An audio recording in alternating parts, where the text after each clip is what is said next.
You know, we were kind of talking about a little bit earlier how you came into the group. It was kind of a long, slow grind for a while. And a lot, some of the girls that come on the podcast, they come in and they start having success relatively quickly. Others, it takes a really long time. But in your experience, like, what do you think?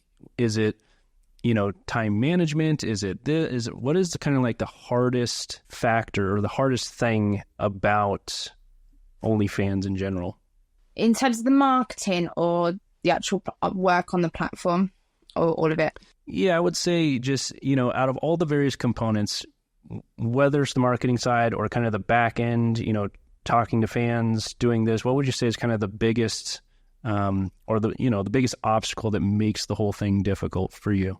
I would say for me, it's probably like imposter syndrome and dropping the pursuit of perfection. So I know I'm not the only one that does this, but the days where I used to film, like say, a TikTok over and over to get it just right to the point that you're spending like 20 minutes trying to create one TikTok and then uploading it. I think that's probably the biggest obstacle, and learning to let go of that, because with the way that social media is going now, and this is irrespective of OF, it's rewarding authenticity. So the more authentic that you can be, like if you can get comfortable with talking to stories on Instagram stories and actually showcasing who you are as a person without all of the frills and sort of like the cute little outfits and this, that and the other, that is actually what people are going towards. So I'm massively into the fitness community as well. I love my fitness, and that's the same path. If you look at fitness influencers from 5 years ago, it was very not relatable. So,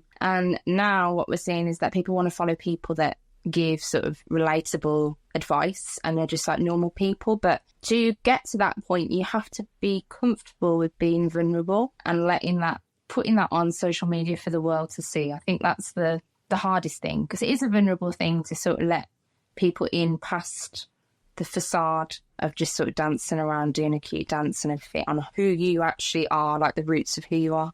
Right. Yeah, that was hard for me too. Yeah. We were just filming an episode yesterday with just Cierra and we were kind of talking about that a little bit, about, I think one of the biggest things that leads creators to burnout is when they kind of build an audience around the character that they portray, and then it just becomes a super grind to wake up every day and basically just, miserably try to continue playing this character because they think that's what people want to see. They think, that's what gets views. Many times the opposite is true, but it's a lot more uncomfortable, to be, like you said, to be vulnerable and kind of be your actual self.